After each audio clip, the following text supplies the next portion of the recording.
attaqué alors qu'il s'apprêtait à monter dans une voiture avec chauffeur. Léon Kengo, 76 ans, a été hospitalisé à Paris. Bernard Valero, le porte-parole du Quai d'Orsay, a dénoncé sur notre antenne un acte grave et d'une grande lâcheté.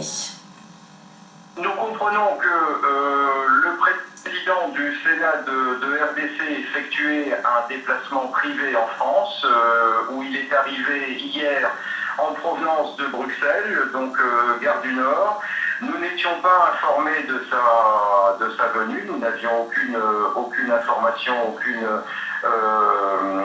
information à ce sujet. Dès que nous avons été informés de l'incident, de l'agression dont il a été victime, les autorités françaises concernées, c'est-à-dire les services de police dans un premier temps sont intervenus, et ensuite nous avons tout mis en œuvre pour qu'il soit transporté d'urgence dans un hôpital de la capitale. Donc nous déplorons évidemment cet incident, cette agression qui est grave, mais je le redis, nous n'étions pas informés de la venue du président du Sénat congolais en France.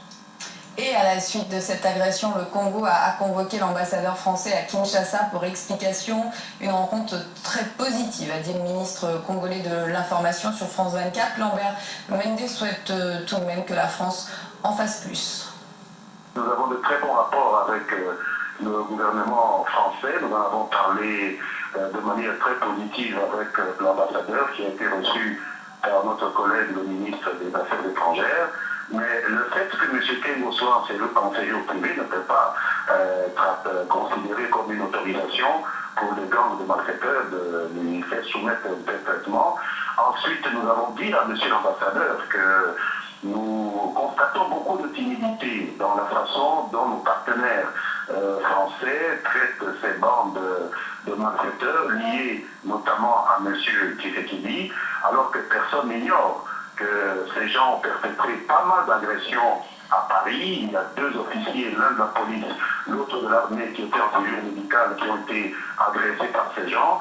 Notre ambassade a été attaquée à 2 reprises et presque détruite par eux.